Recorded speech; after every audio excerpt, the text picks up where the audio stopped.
Back at it again. It's the state of football, part 22. We keep it moving, we keep it grooving. Brought to you by the NFL Draft Bible.com, your new home for real football talk in the morning. Breaking it down each and every weekday, 9 to 10 a.m. Eastern. Tell a friend, tell a friend. It's them again. Again, RIC in a place to be here at the Jersey Shore, like we are each and every day. Of course, my co-host down there in Nolans, John Murphy, riding shotgun with me, and we have two great guests today. Of course, Corey Yates from Recruiting Analytics, no stranger to the show. We welcome him back today. How are you, Corey? Doing well. Morning, everybody. Appreciate you joining us. And Adrian Terzioli joining us for the first time. Nothing like a fellow Paisan on the round table. Adrian, how are you this morning? Good morning. How are you? We're happy to have you joining us, part of the NFL Draft Bible Familia, and a million other things that you do that we'll get into later in the show. But let's talk about this Big Ten situation. We had Craig Doman on yesterday, one of the fathers from the Nebraska players who are involved in this lawsuit with the Big Ten, obviously feeling the pressure, feeling the heat. They felt the need. Kevin Warren at this point is feeling like George Foreman with the rope-a-dope, just trying to stay alive. His job on the line. Felt the need to come out yesterday with the media briefing. He comes out and says, well, hey, you know what? The presidents actually did vote on this 11-3. So that report comes out. Meanwhile, various media outlets reporting Nebraska, Iowa, and Ohio State were the three teams that voted against. And then you have the schools coming out, Michigan State president and Jim Harbaugh and others saying, not so fast. You know, it was more of just kind of a consensus. Nobody really took an actual official vote. Corey, I see you nodding over there. We'll inject a fresh take here into the situation. I don't know how closely you've been following the developments here with the Big Ten, but Kevin Warren obviously taking a lot of heat. His son playing for Mississippi State in the SEC, and then putting the kibosh on the Big Ten. Your thoughts here as they try to make a resolution? What a train wreck! I mean, that's kind of my thought, right? I think from a PR standpoint, it's been a nightmare. Several mistakes. I'm certainly not a PR expert, but I believe that there were certain missteps kind of along the way that the decision kind of is one thing. How it's being handled from a PR perspective is kind of, in my opinion, a separate issue. And I think he's not doing himself any favors in terms of how it's being handled so far. So, I think as they kind of navigate these choppy waters, they'll figure it out. But boy, I just tell you, it's just been a PR nightmare thus far. Well, there's not a lot of time left to figure out. The other conferences are getting set to play. You hear some talk that the Big Ten is debating Thanksgiving start, or maybe we'll play in the winter in the Dome, or maybe we'll play in the spring. Adrian, I'll go over to you. I don't know what's worse here, the crime or the cover-up, because I thought the decision was poor. And then to Corey's point, the way they're handling it just seems to bring more fire onto the more gasoline onto the fire, I guess. Yeah, it's that old adage, like too little, too late. I think August for these schools it was a big month, and I think a lot of missteps, like Corey had said, they had a lot of chances. They had 31 days to kind of get it right. And back on the 11th, when Kevin came out and said, look, this is what we're doing, and we're not going to revisit it. And a lot of people said, wait a second, we need to take time. We need to look to see what's going on. We need to reassess. And I think they've had a lot of time to assess since the beginning that all this has happened. We've had since March to kind of figure out what could happen. And I mean, it kind of just goes along with the year that Kevin has had in the Big Ten and all the mistakes that he's made since the beginning of his time here. And I think he's really not doing himself any sort of service to just say, look, we had the vote, this is what it is, and we're done with it. And now you have lawsuits and everything else. And, he's out of touch, I think, with a lot of the other four Power 5 commissioners. He's just not on the same page as them and not in tune. And I think it's going to be a huge disservice to the Big Ten in general. John, any chance Kevin Warren survives? Any chance we see Big Ten football this season? Well, I mean, the only people I've ever seen steer a ship worse are the skipper and Gilligan. I mean, come on, like you got to know you got to know the lay of the land here, and but it is exactly what Adrian said.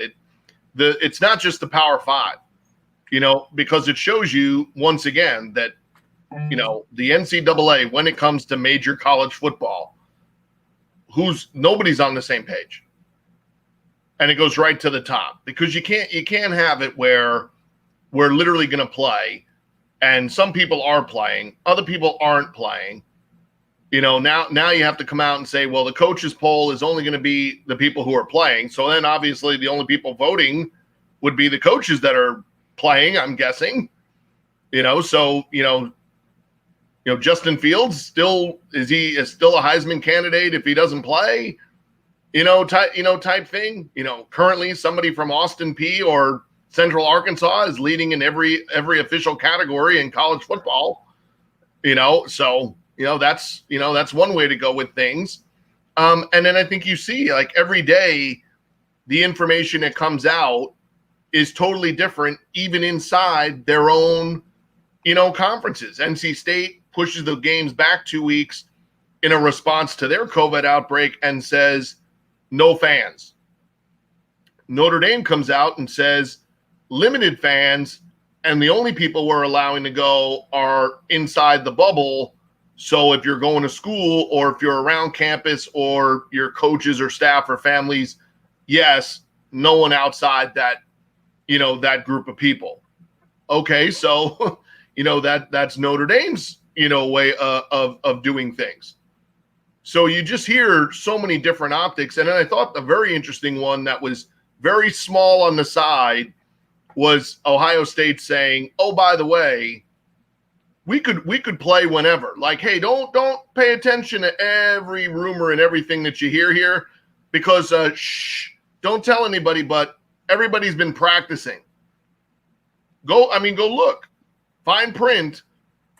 They actually say, hey, don't worry about everything you're hearing out there, spring or November." Or so it seems like the have-nots, or the ones that voted to play, have almost on the side just said, keep doing what you're doing, keep practicing safely and doing all this stuff, because if worse comes to worse or best comes to best, we're gonna do something. Yeah, and you heard the most interesting thing. Now, they have a boatload of quarterbacks, so only take it for what it is.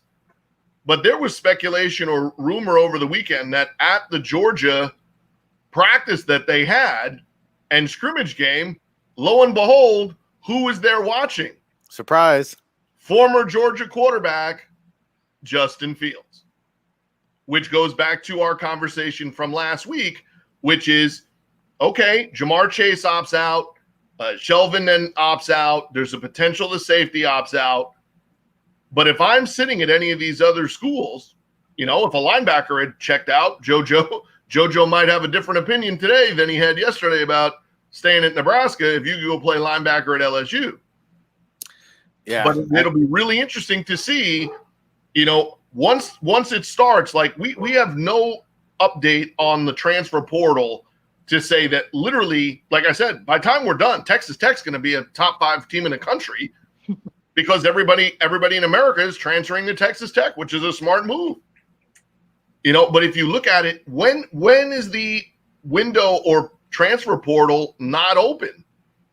Because if you can continue to do this until the last minute, why wouldn't you, if you're at another school, if you're the next Jabril Cox, why would you not now look at LSU and say, wait a minute, they need a starting O-lineman, a D tackle, and potentially a DB and a wide receiver?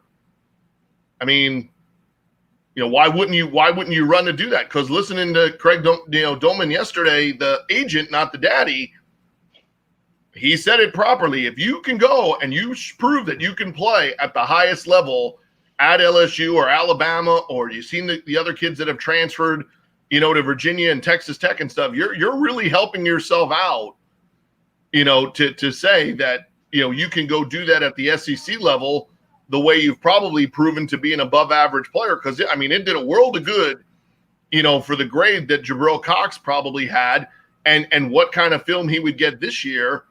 to push him up from probably a third or fourth round pick to probably a much higher grade potentially based on how he produces at LSU. Well, we had a really amazing interview on yesterday's State of the Football Show, Part 20. If you join, just go to the 40-minute mark. We have Craig Doman, the father of JoJo Doman. Craig is also a certified NFLPA agent who has negotiated probably close to $1 billion worth of contracts. And, his comments were really eye-raising. One of the things he said was he felt really bad for Ohio State because they're ranked number 2. To John's point, they have a legitimate Heisman Trophy candidate, and this opportunity is just being taken away from them. And the other thing that really, really struck a chord with me, and I'll go over to Corey on this, is he said, what does Ohio State need the Big Ten for? I mean, he really believed that this could be the beginning of a fault line almost that just kind of creates this shift of powers. And maybe, I don't know if it's a super PAC, a Mega 64, Corey, but Ohio State's got to be saying, what the heck do we need the Big Ten for? We can go play in the SEC. We can go play in the ACC. We really don't need to be in the Big Ten. And let's be honest, I've got to imagine high school kids coming out are looking at the Big Ten like, hey, you know what? Maybe they don't have our best interests at hand. Yeah, I think there's a lot of things to kind of unpack with what you just mentioned, and I'll kind of go back to John's point earlier, which is what we're seeing is just a total lack of leadership and a total need for a governing body to kind of manage the NCAA, right? It's a business. It's a multi-billion-dollar business, and we need to treat it as such. Now, in terms of, go ahead. No, not to interrupt you. I get that point that it is a business. And I think that's why, Kevin Warren was hired because of his experience, COO with the Vikings, 15 years and everything else. But treating it as a business and treating it as a college sports, when you have all of these different things, it's completely different. And I think that's where he's lacking right now. He comes from one organization, NFL organization, different, where now you have to govern 14 big college schools and you have no college leadership experience. And I think that's where I get why they wanted him. I don't think that it was the right pick. And I think what he's doing is he's almost making the Big Ten look like a joke. And I think that's where they're going to have to really do some damage control on this, because I think it's going to be, like Rick said, you have a school like Ohio State that's going to be like, why are we here? What's our purpose? What are we getting out of it? And I think that over the next couple of months is they're really going to have to do some damage control and some PR, like you said before, on how do we fix this?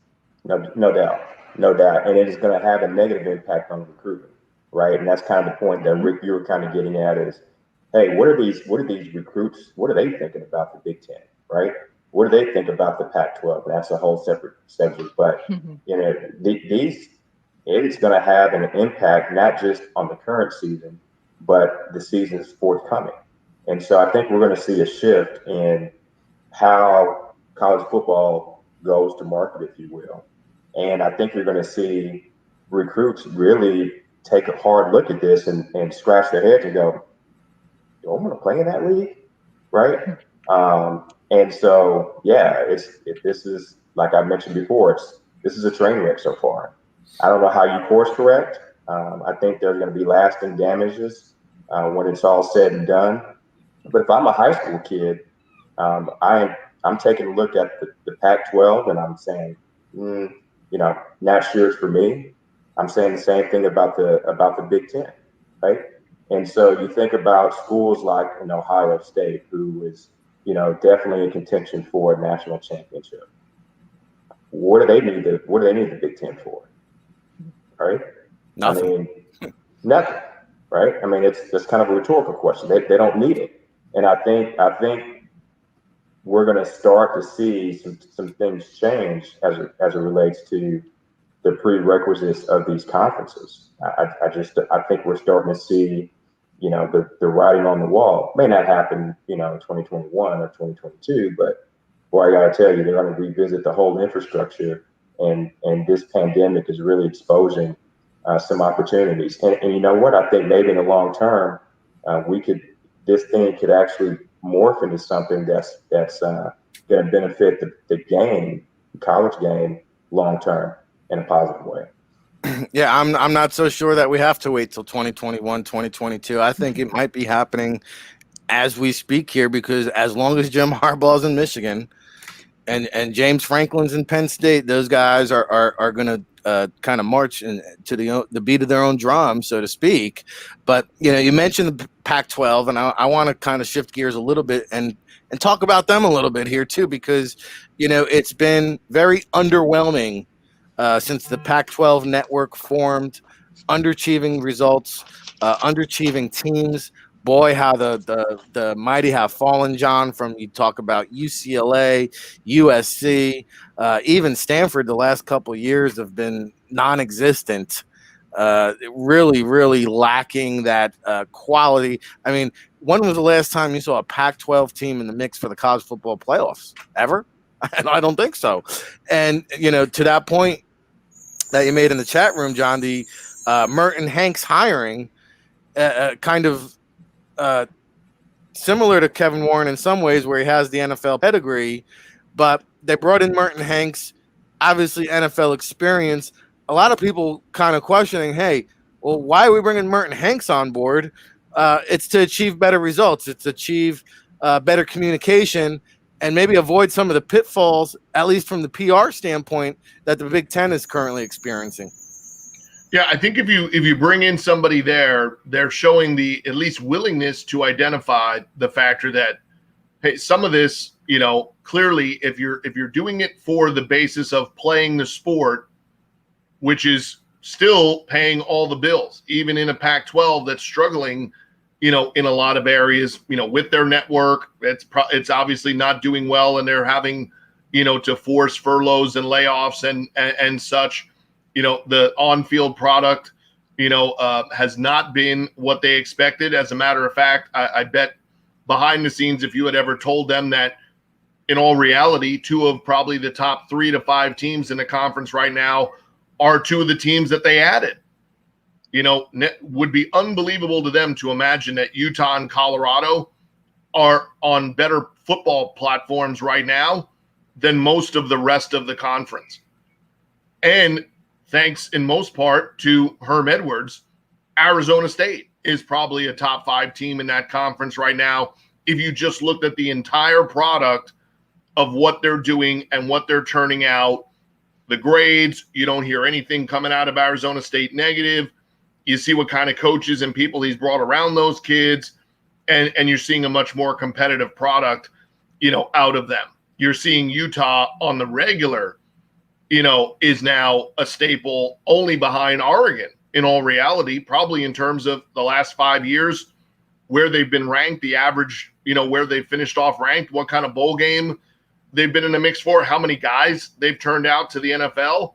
Utah quickly, establishing themselves as a higher end, team there. So I think the Merton Hanks hiring, is it more to balance the business person in the team presidents that are normally associated with some other doctrine, right?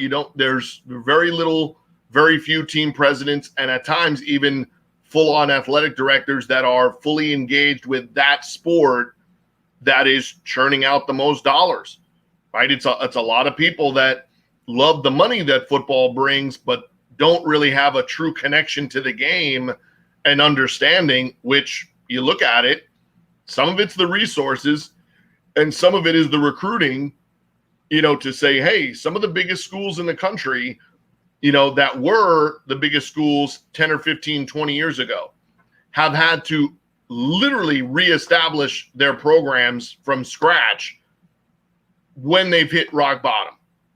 Notre Dame hit rock bottom. LSU almost hit rock bottom for what LSU, thought of themselves.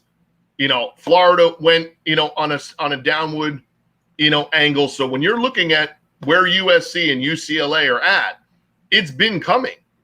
It's not something that, they tried to stem the tide of it with Jim Mora. They tried several times at USC since Pete Carroll, but the recruiting is down. The optics for those schools is not great. And when you look at USC, UCLA, the University of Miami, Florida State, and others, they don't they don't now have the best of everything on campus to just walk over these other teams that are offering the same scholarship, the same possibilities on being on TV and national television, and the same thing of the kids want 3 years and out when it comes to college football now. So they're not really looking at the program as much as they are, what's my avenue to success? What's my avenue to Sundays?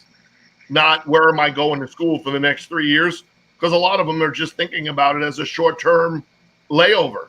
So they don't mind going somewhere else. They don't mind to go middle America.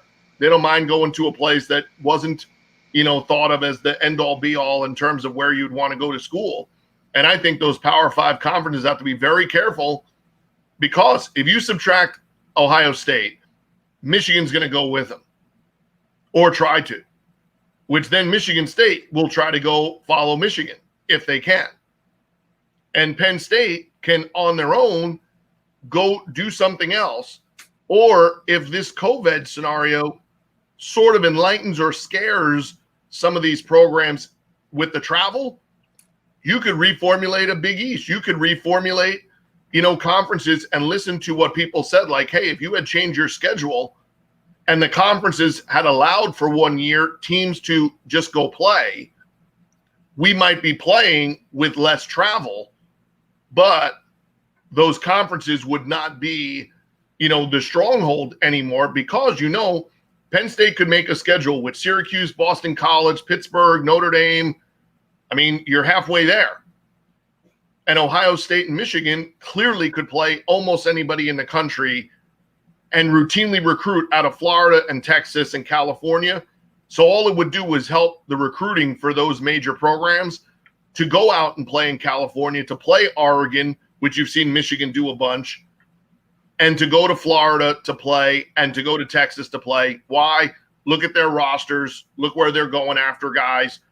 That's their cheat code in the Midwest, is to go to those three places, steal a couple 3, 4, 5-star recruits, and that's how you are able to balance and keep the rosters that they've had the last 20 years.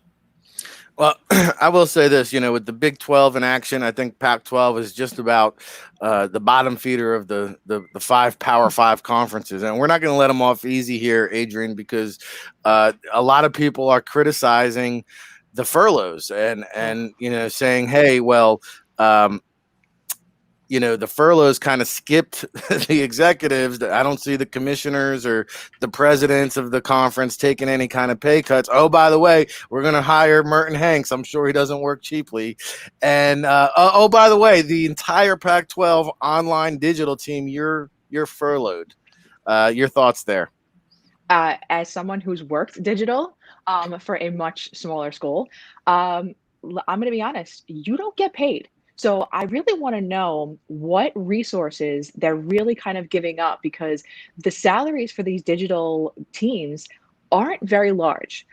So I have here 79 furloughs and 15 layoffs, including all web, all social media, all of the apps, everything else. I can almost guarantee you that they're not getting paid the big money. So where are you allocating your resources besides a $5.3 million contract for the commissioner? Where are you allocating everything? And as someone, again, who's worked for digital, where you're not really getting paid a ton of money, there needs to be something where, in my opinion, the NCAA needs to kind of step in and be like, no, this has to change. You need these things. You can't have your web, you can't have your app, you can't have things on social media on autopilot where you're using old footage and stuff like that. My photos have been used for the school that I was working for 10, 15, 20 different times already, because yes, it's harder right now to create content, but you can still create content. You still need these people, because as John was talking about recruitment, if you're not out there on these platforms, on social media, if you're not on the web, if you're not on the app, if you're not out there showing what you can do in some sort of PR and marketing form, you have no recruitment. It's really nice to go there and to have a conversation and to go to their homes and to go to their schools and have a conversation. But they really want to see, like John said, what am I getting? What's my ROI if I go to this school? What's the return on the investment of me giving my 3 years or 4 years to the school? And I really, truly believe that the marketing and the PR has a big thing to do with it. And right now, the Pac-12, like you said, they're kind of like low men on the totem pole in every way. So if you get rid of these people who really do give you their blood, sweat, and tears in digital, whether again it's photos, writing, marketing, the app, fan engagement, whatever it needs to be. You need that because you don't have fans. How are people going to be a part of the school? How are they going to feel like they're a part of this conference if you've now gotten rid of everybody and put everything on cruise control? And I think it's selfish. I think it's dangerous. And I think you're going to see the Pac-12 take an even bigger hit with recruitment than what's going on right now. Yeah, it's an ugly situation, but it's a pretty day here at the State of Football. That's what we do here each and every day, breaking it down, the hot topics, debating the topics you want to hear about, 9 to 10 a.m. Eastern time. Every single day, hitting you with industry experts, all-star panels, and bringing you even inside the world of technology. We have Corey Yates here from Recruiting Analytics. He's the CEO there. I highly suggest you check them out. You can see Corey R Analytics on Twitter. They are doing some game-changing stuff. Corey, we were scheduled to have Rob Rochelle, the Central Arkansas corner, scheduled for today. He had practice. Unfortunately, John alluded to there was a game this Saturday. I know you guys kind of already dove into some of his film and broke him down a little bit using the recruiting analytics technology. Tell us a little bit about what you found there. Yeah, absolutely. So, listen, I think when you think about some of these small school guys, the big question always is about the level of play, the level of competition, right? And rightfully so. The great thing about the technology that we kind of use to evaluate players is we kind of, everybody's on an equal playing ground in terms of what we're looking at. So we're looking at in-game athleticism, right? So what's his play speed, depending on what position they play. Defensive backs, as an example. How well does he transition? Well, we're able to kind of quantify that, right?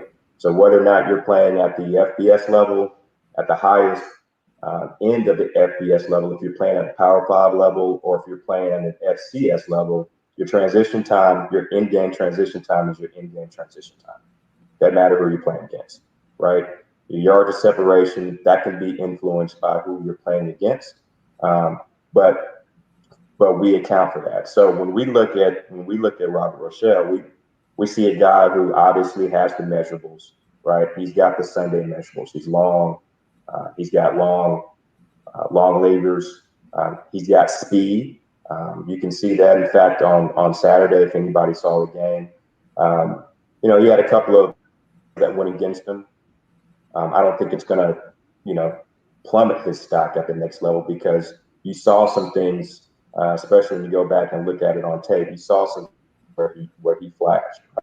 Some of the things that make some of these scouts excited about him, such as his closing speed, incredible burst. There was a play where he just looked like they were running kind of a cover 4 type concept, came out of his zone, down, quarterback threw down the seam route.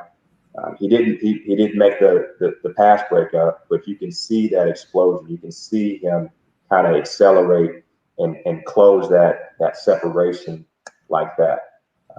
And so I think some of those things, when you truly take a detailed look at the film, you'll see some of those things that's going to get these evaluators pretty excited about his upside.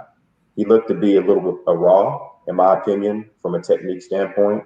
And I think that can be coached up. And I think when you talk about the next level, they're gonna see that as an opportunity to kind of, groom him and kind of coach him, and to get him a little bit more polished in terms of some of his technique.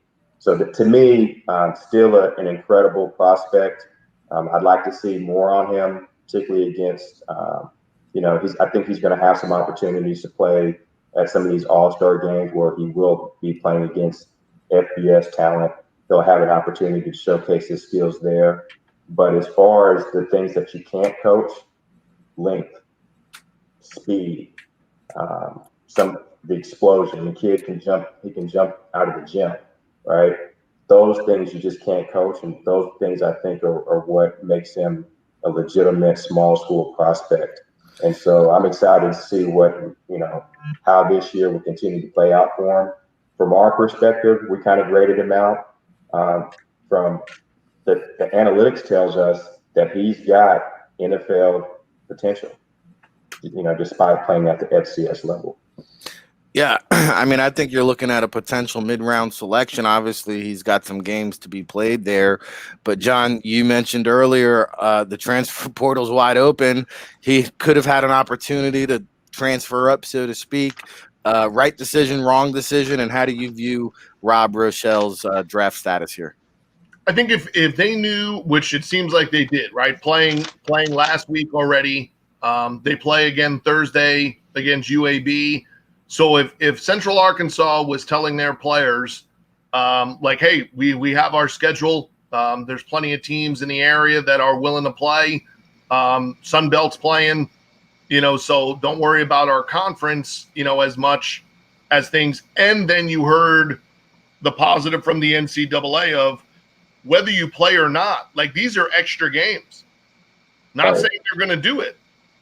But Central Arkansas, nothing saying that Central Arkansas can't play however many they have scheduled now and then keep practicing, take off for the holidays, and show back up and play a Southland Conference schedule, in the new year. And he may end up with 12, could end up with 12, 14, 15, games worth of film. So, there's definitely, he's a guy that would catch your attention. If you're watching a game like that, and you didn't know who he was, you definitely would have wanted to watch more or learn more about him. Like Corey said, anytime you see a guy, this day and age, any corner over 6 foot, doesn't matter where you're playing, East, West, North, South, Dakota, Central, State, A&T, that guy's going to get a look, right? Like, you can go look, there was a kid from, is it Redwoods or Redlands, college, NAIA, going to training camp. Redlands. Right, with an NFL team, like literally, 1,800 kids, like literally the smallest school you could go to in the state, and he's there. And I think the one other thing, and I mentioned it there, just to give kudos, to the state, that's a kid from Shreveport, Louisiana, who we're talking about as a potential draft pick. And he's at a whole other school outside of the state and playing and looking like a potential draft pick. And you think about the DBs that are at LSU, Louisiana Tech gets a bunch of them in the league. Tulane has become a haven for that. UL Monroe and UL Lafayette have both had guys. Nicholls State's turned out NFL DBs. So not surprising when Corey said there's a kid at Central Arkansas with a lot of speed and a lot of athletic ability, and that speed and athletic ability happens to come from Louisiana. I did not get much of it, but I'm also a transfer from the Northeast. Well, I think one thing, if I could just jump in here, when you talk about the kid, at a Redlands who's getting an opportunity, I think that really speaks to, in this day and age, and John, you kind of alluded to it earlier, I mean, you can essentially play almost any damn way, right?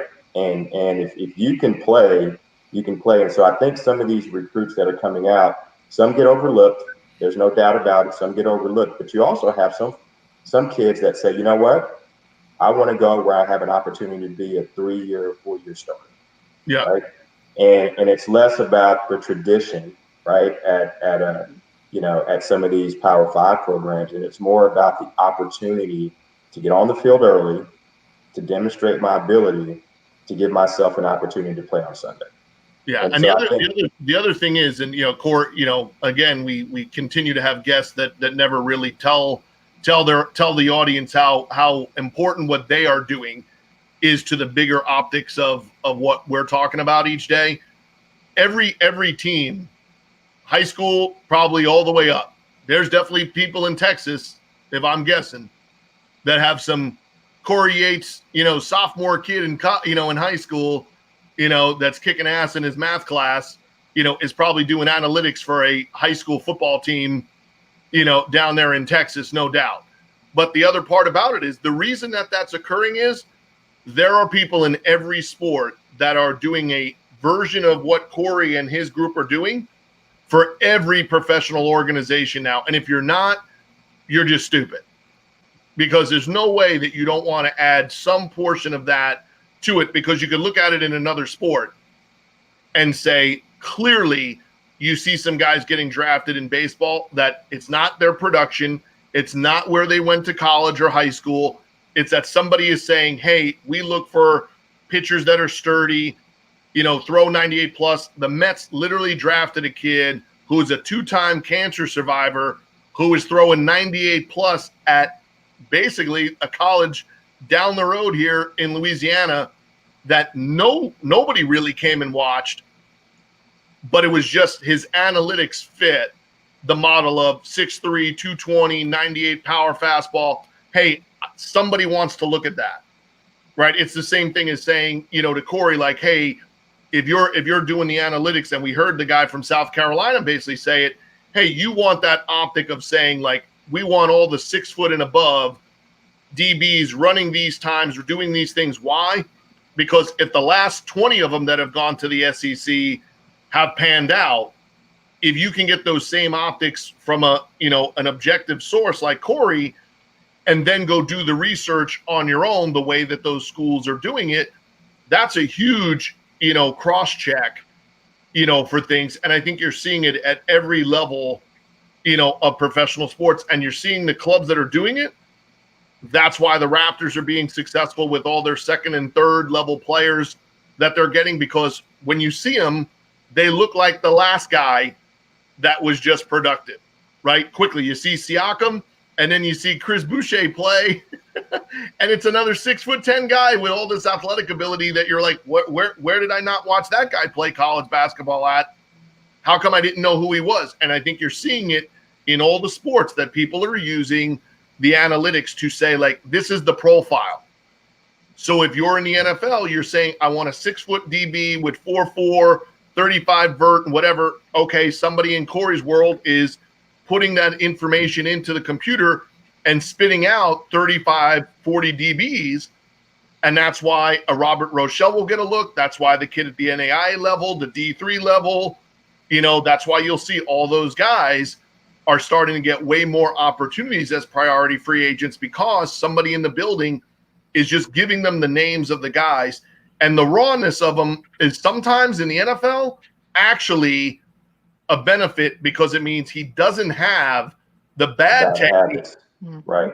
Sometimes no technique is better than bad technique. I mean, hell, that's why Rick and I are so good.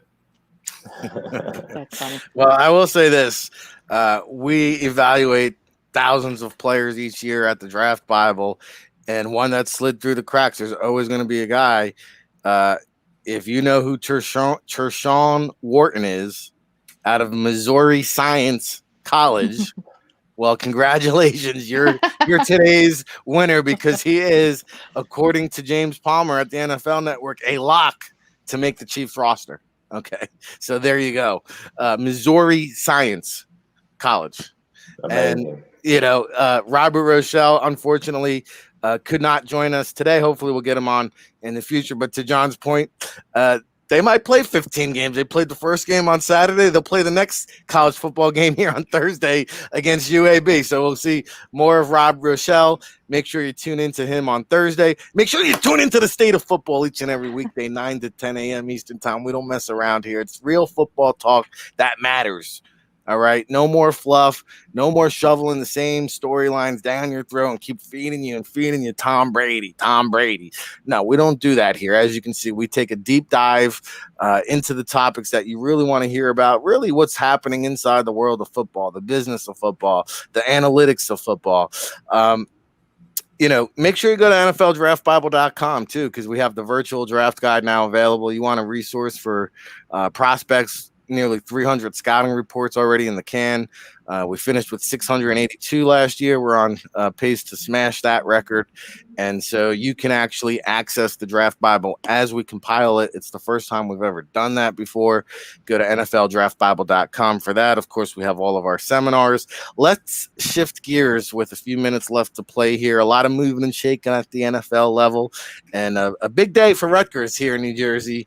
Adrian there in New York can relate. John's a former New Yorker down in New Orleans. Corey, of course, in Atlanta, is going to have to bear with us with our Rutgers salute here. But Todd Frazier getting dealt back to the Mets, a former Rutgers guy there.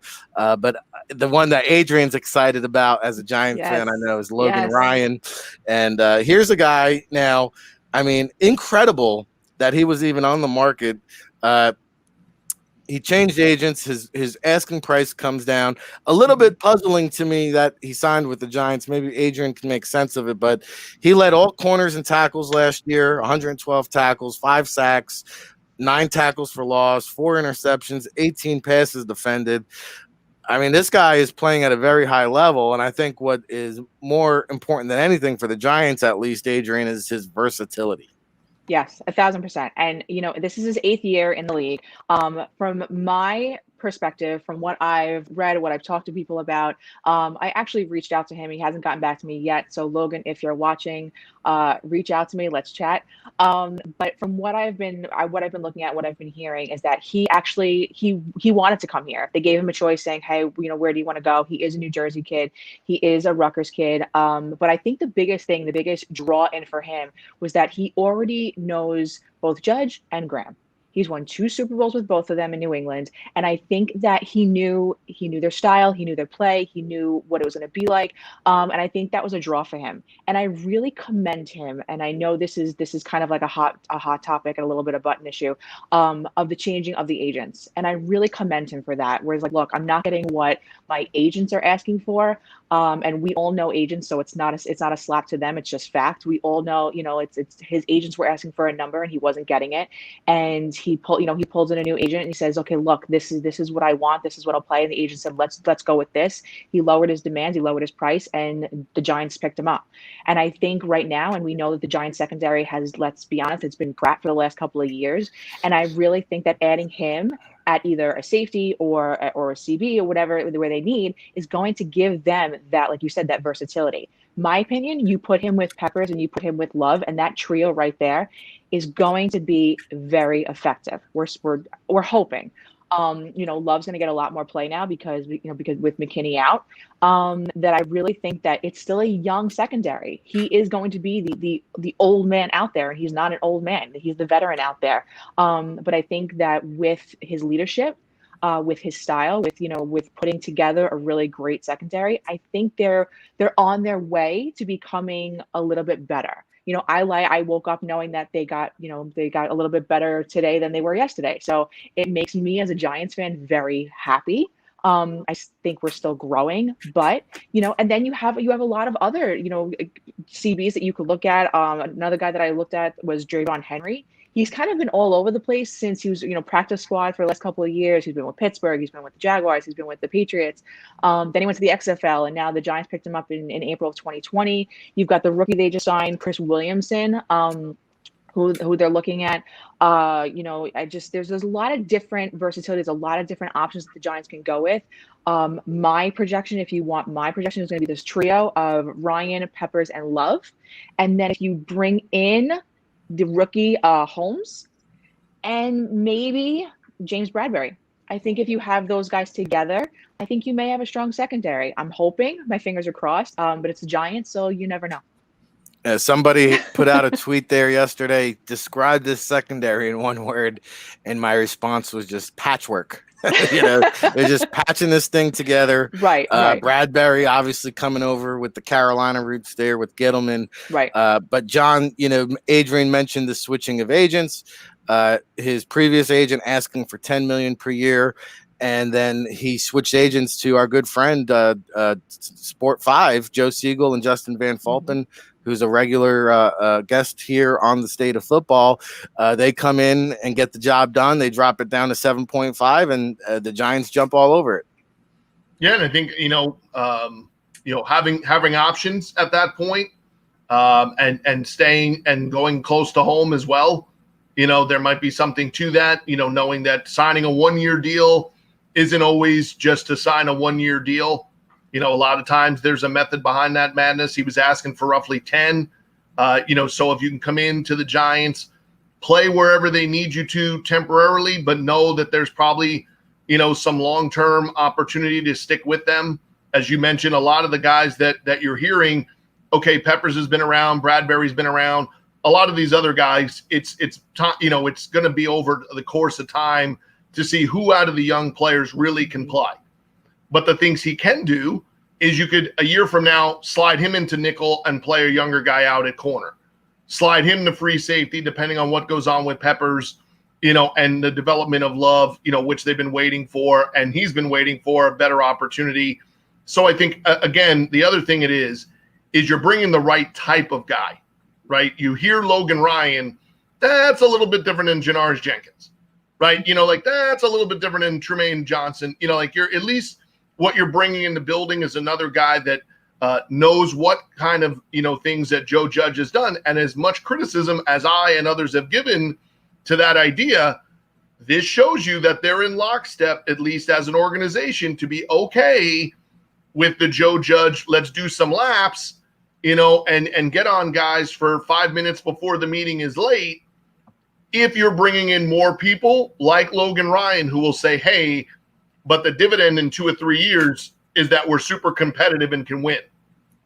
So if you bring in a guy that's trustworthy like Logan Ryan, versatile defender, only 29, which means he could still be playing when the Giants, are on the other side of this equation, and you bring in a locker room good guy, that's a plus for $7.5 million.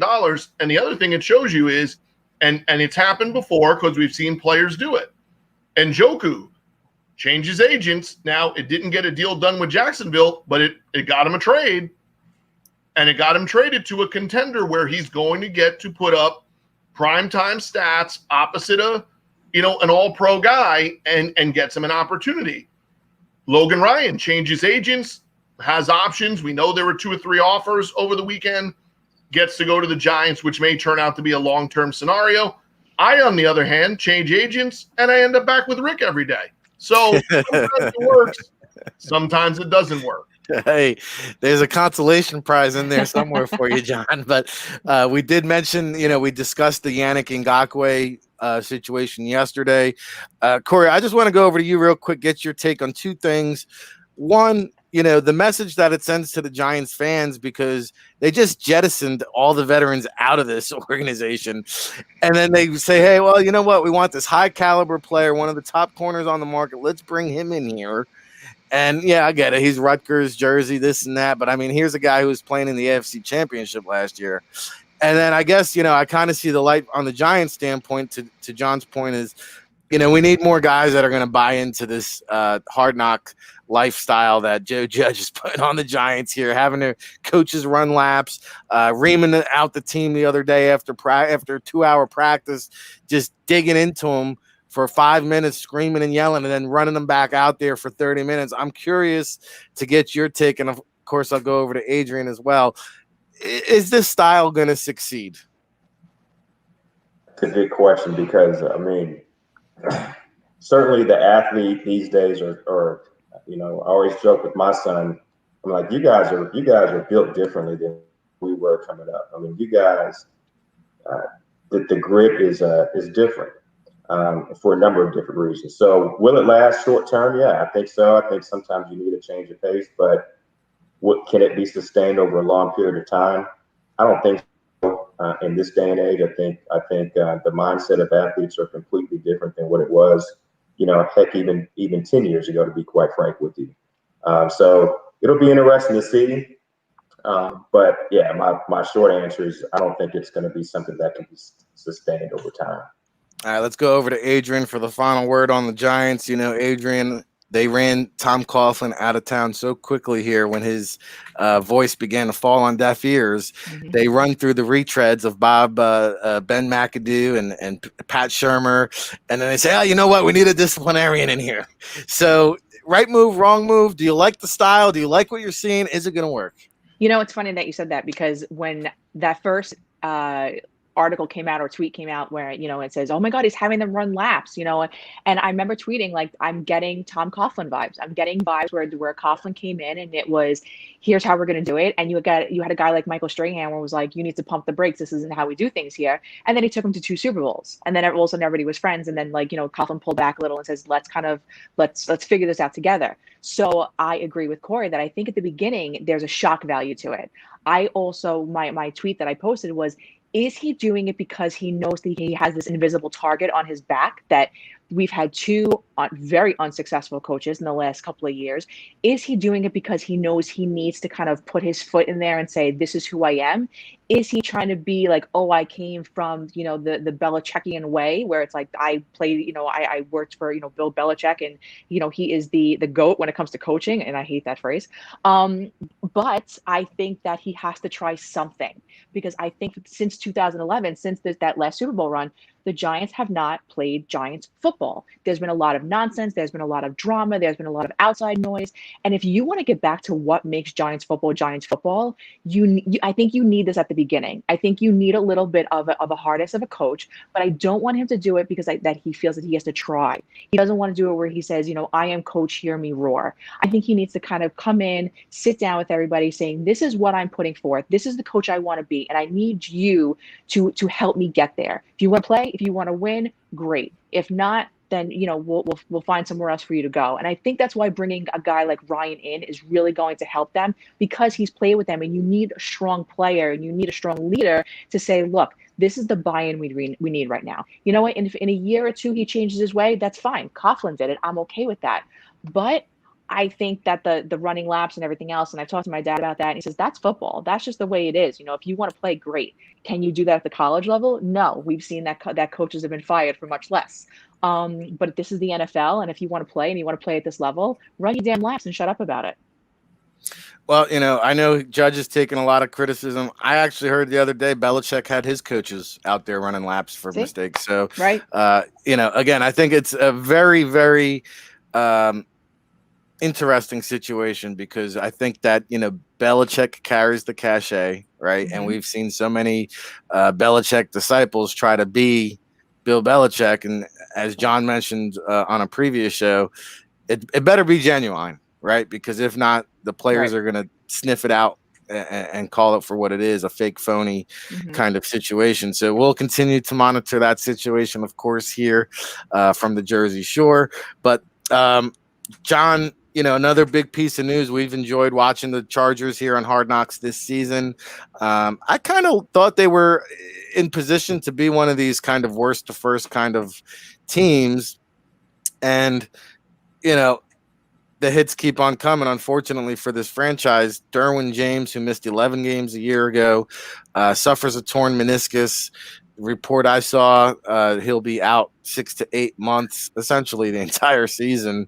So how devastating of a blow is this? Does it really kind of hurt the momentum that the Chargers had built up here? And I'm sure we'll be seeing bits and pieces of this on Hard Knocks. Yeah, I think, not to take anything away from a guy that, in his rookie season, gave you great hopes for why they drafted him.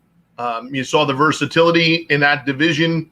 It made a lot of sense, when you're trying to cover the tight ends in that conference now, especially in that division, it would make a lot of sense. But I think that in an odd way, by it happening in the preseason when there's no preseason games, and the factor that he was returning from an injury last year, this didn't happen when you're 1-0 or 2-0 or 0-2 and you lose your, a key cog to this. They're used to playing without him right now, and that's a crappy way of saying it. But I think, they'll bounce back from it quicker, being that this is not something new. Unfortunately, they were without him most of last year. They're without him this year. They also know that collectively, the team and the player are making the decision not to go with the short-term fix. If they had done that, he might have been able to return at a later date in season. But it's a high risk, to do that. The surgery he's going to have lends to guys then being able to bounce back and still play at the same level. And, that's what you're hopeful for the future with him. But, I think Rashawn Jenkins gave a really good account of himself. They drafted Gilman from Notre Dame. He probably now gets a little more opportunity. And I do like the factor that the one thing the Chargers kind of have is they have the mindset of who they are, what they're trying to do, and who they're trying to be. And they're okay with their analysis of themselves and what makes a Charger, as opposed to instantly knee-jerk reaction to Derwin James. If they add somebody, it seems like it's going to then be a piece that fits their puzzle, not them trying to knee-jerk reaction and replace the talent that you lose in Derwin James, because the chemistry of that club seems like it's one that could kind of buckle down in this type of scenario and now know, like, okay, hey, we're going to have to play a little bit better. We're going to have to do something else in another area of the team to kind of make up for the loss of Derwin James. But I think the emotional loss and the physical loss of the player is actually reduced a little bit because it didn't happen in season, and that you're already sort of used to, unfortunately, playing without him and playing pretty well at times defensively in the second half of last season. So it's a really difficult loss at this time of year to lose a star player like that, in the NFL. But I think there's a real opportunity probably to still find a veteran, down the road. But I would be surprised if they were to add a big brand name guy. I think they will look for their own version of a Logan Ryan, that kind of fits more the metrics of what they're doing, and probably stay away from, a big time guy, which would be like an Earl Thomas. I don't see that, as a direction they would go. But I still think that they are a team. I think them and the Colts, we mentioned, those, as two teams in the AFC where, a lot of people want to shine toward the Raiders, playing under the Star Wars helmet, and Denver for all the offensive weapons they got. But they, it's still a question mark with that quarterback. Tyrod Taylor, he's paid a lot of dues in this league and been with a lot of good people. And when that head coach trusts, when Anthony Lynn has exclusive trust in you the way that he does Tyrod Taylor, kind of just still makes me wonder what could be. Right, because he's played a lot of good football. It's just that he doesn't play quarterback the way that you think quarterbacks should be played all the time. And for exciting as a player he is not a turnover machine, right? And that's the one thing, is that he has been looked over or passed over at times the same way Alex Smith was at times in his career, for being more of like kind of a captain check down type guy. But they have some weapons there. They've gone away from some of their attitude and me first players. I still think that's a very interesting team. And it's really because of, like we've been saying, Anthony Lynn, boy, if Hard Knocks has created a guy, the guy that it's created is that dude is a plus. If you want intangibles out of your coaching staff, he's a plus. And the other thing you're seeing is the plus relationship between the head coach and the GM being on the same page.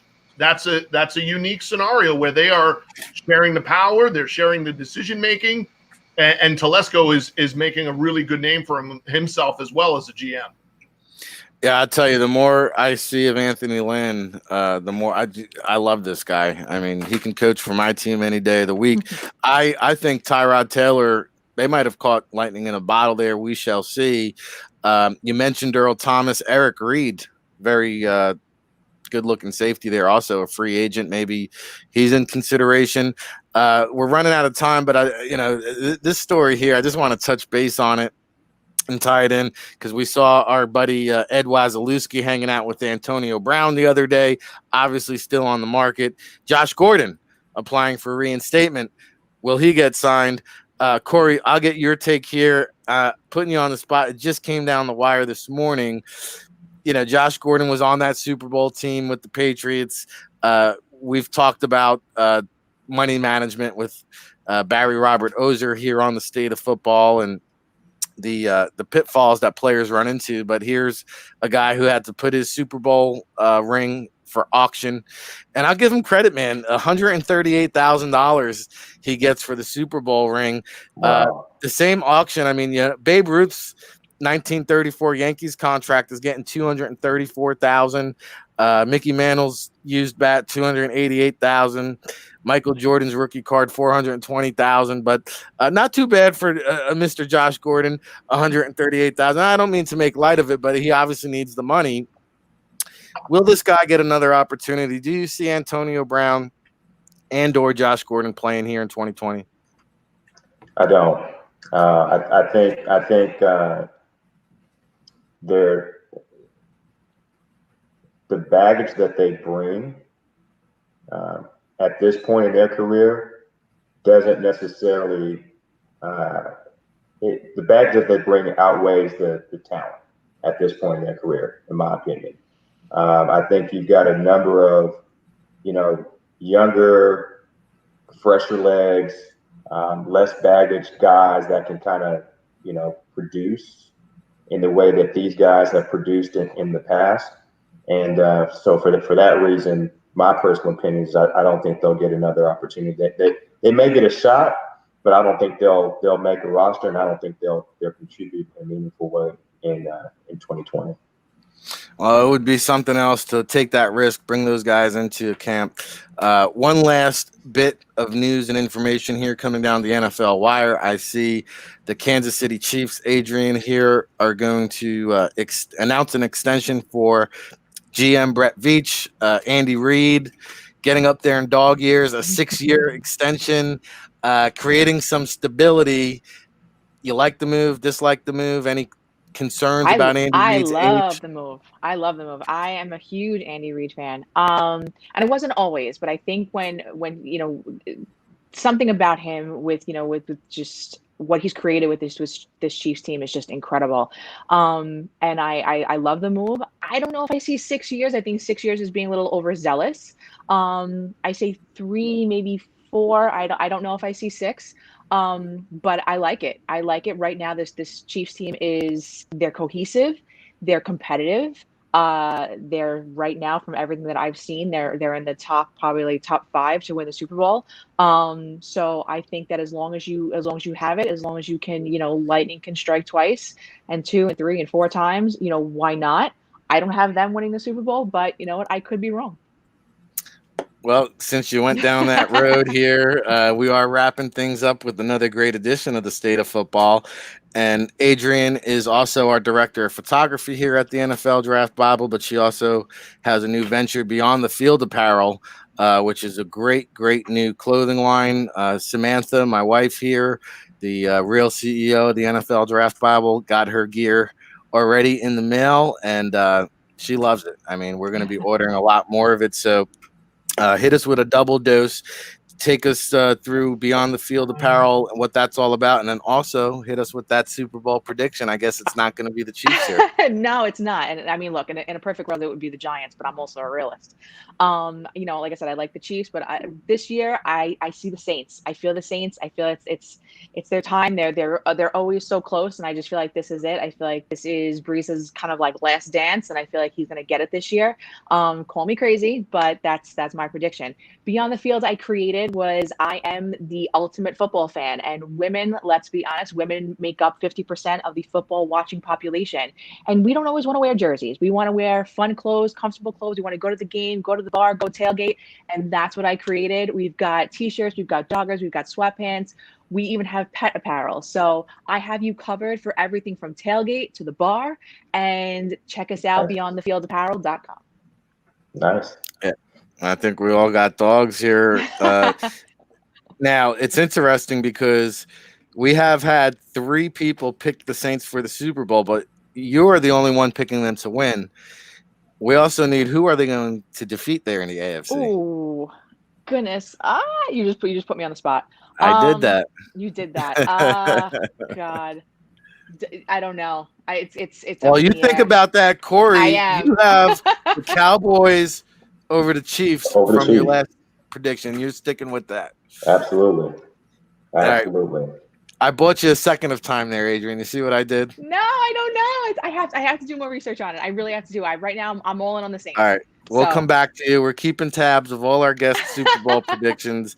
And I think, John, at some point here, maybe at the end of the week, we're going to have to get our Super Bowl predictions in. We've been tallying it up all. I will tell you this, for those of you listening at home, there's been a lot of duplicates and repeat teams. You will not get that from me. I have 2 teams that nobody has said yet. And I guarantee you will enjoy why I choose those teams. You'll just have to wait to the end of the week for that. Of course, Corey Yates here, no stranger to the state in football. Corey, have a feeling we'll be seeing you again soon here on the panel. Again, tell everybody at home where they can find out more information about recruiting analytics. And I know we're excited about what the future holds for them. Yeah, thanks a lot. So look, just real quick before we wrap up, I just wanted to point out a couple of things with respect to Robert Rochelle, since we talked about him a little bit earlier in the analytics, just to keep this in mind. So the NFL, they're going to like him because he's long. They're going to like him because he's fast. But when we peel the onion back and we look at the analytics, we looked at his transition time, and his average transition time is 0.43 seconds. All right. And to put that in perspective, okay, that ranks him in the top quartile, the top 25% of NFL DBs or prospects that we've actually studied, right? If you look at his closing time, how fast does he close that window, right? 1.6 seconds on average is how long it takes him to close the window. And I mentioned earlier that if you go back and you watch the tape of that game between UCA and Austin Peay, there are a couple of plays where he demonstrated that. So those are just a couple of nuggets as we kind of look at the numbers from an analytical standpoint, some of the metrics that we see and we benchmark against guys that have gone on to play at the next level on Sunday. Those are a couple of reasons why we like him. His overall film grade, just so you guys know, his overall film grade ended at an 83. And that film grade is made up of both his athleticism score and his playmaking score.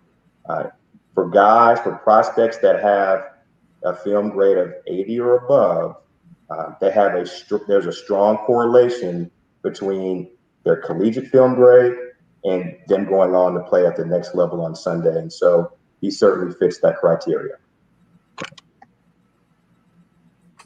All right, make sure you check them out. Recruiting Analytics, very interesting stuff. The new stats that they've created and how we can inject that into our scouting analysis. Definitely stay tuned for that on the NFLDraftBible.com.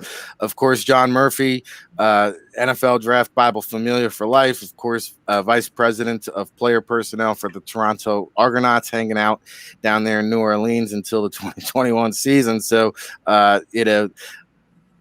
John's consolation prize is our reward here on the State of Football. We get to hang out with him each and every morning, John. And tomorrow's a hump day for us. We'll be back at it again tomorrow here on Wednesday, 9 a.m. Eastern.